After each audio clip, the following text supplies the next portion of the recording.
നമസ്കാരം. മഴക്കാലത്ത് ഒഴിവാക്കേണ്ട 9 ഭക്ഷണങ്ങൾ ഏതൊക്കെയാണെന്നാണ് ഇന്നത്തെ വീഡിയോയിലൂടെ നിങ്ങളുമായി ഞാൻ പങ്കുവെക്കാൻ പോകുന്നത്. ഒന്നാമതായിട്ട് വെള്ളച്ചോറാണ്. ഈ സമയത്ത് വെള്ളച്ചോറ് കൂടുതൽ കഴിക്കുന്നത് നീർക്കെട്ടിനും മഹോദരത്തിനുമെല്ലാം കാരണമാകുന്നു.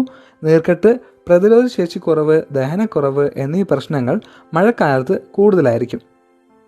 അതുകൊണ്ട് കഴിക്കുന്ന ഭക്ഷണത്തിൻ്റെ കാര്യത്തിൽ ശ്രദ്ധ വേണം. ചുവന്ന അരി അല്ലെങ്കിൽ കുത്തരിയുടെ ചോറ് കഴിക്കുന്നതാണ് ഉത്തമം. ഇനി അടുത്തത് കടൽ വിഭവങ്ങളാണ്. മത്സ്യം, ചെമ്മീൻ, ഞണ്ട് മുതലായ കടൽ വിഭവങ്ങൾ ഒഴിവാക്കുക.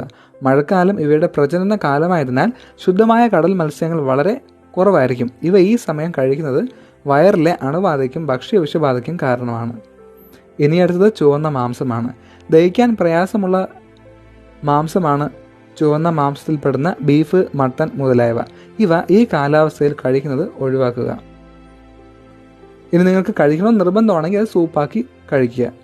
ഇനി അടുത്തത് ഇലക്കറികളാണ്. ഇലക്കറികൾ ചേർത്ത ഭക്ഷണം കഴിക്കണം എന്ന് നമ്മോട് അമ്മമാർ എപ്പോഴും പറയാറുണ്ട്. ഇവ ആരോഗ്യത്തിനും നല്ലതാണ്. എന്നാൽ ഈ മഴക്കാലത്ത് ഇലക്കറികൾ ഒഴിവാക്കുന്നതാണ് ഉത്തമം. ഇനി അടുത്തത് കടയിൽ നിന്നൊക്കെ കിട്ടുന്ന ഫ്രഷ് ജ്യൂസാണ്. പഴങ്ങൾ കൊണ്ടുള്ള ജ്യൂസ് കുടിക്കുന്നത് രുചികരവും ശരീരത്തിന് ഗുണകരവുമാണ്. എന്നാൽ അത് വീട്ടിൽ തന്നെ ഉണ്ടാക്കി കുടിക്കുക. പുറത്തെ കടകളിൽ നിന്ന് ലഭിക്കുന്ന ജ്യൂസുകളിൽ മോശം നിലവാരത്തിലുള്ള ഐസ് ചേർക്കാൻ സാധ്യതയുണ്ട്. ഇത് മഞ്ഞപ്പിത്തം, ഡയറിയ എന്നീ അസുഖങ്ങൾ വരാനായിട്ട് കാരണമാകും. ഇനി അടുത്തത് ചാട്ടാണ്.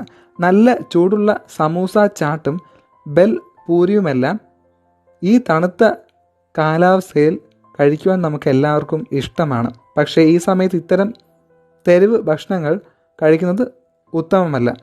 ഇത്തരം ഭക്ഷണം കഴിക്കുന്നത് ദഹന പ്രക്രിയ മന്ദഗതിയിലാക്കുകയും ചെയ്യുന്നു. പാനിപൂരിയിലൊക്കെ അടങ്ങിയിരിക്കുന്ന പാനീയം ഈ സമയത്ത് ഡയറിയ പോലെയുള്ള അസുഖങ്ങൾക്ക് കാരണമാകുന്നു. ഇനി അടുത്തത് മുറിച്ചു വെച്ച പഴങ്ങളാണ്. മുറിച്ചു വെച്ച് കുറേ നേരമായി പാത്രത്തിൽ തുറന്നിരിക്കുന്ന പഴങ്ങൾ കഴിക്കാതിരിക്കുക. അന്തരീക്ഷത്തിൽ ഈർപ്പം തങ്ങി നിൽക്കുന്നതിനാൽ ഇവയിൽ ബാക്ടീരിയകൾ വന്നു ചേരാനുള്ള സാധ്യതയുണ്ട്. ഇവ ഈ കാലാവസ്ഥയിൽ കഴിക്കുന്നത് ആരോഗ്യ പ്രശ്നങ്ങൾ സൃഷ്ടിക്കും. ഇനി അടുത്തത് ഗ്യാസുള്ള പാനീയങ്ങളാണ്. സോഡ, കോള മുതലായ ഗ്യാസ് നിറച്ച പാനീയങ്ങൾ നിങ്ങൾ ഒഴിവാക്കണം.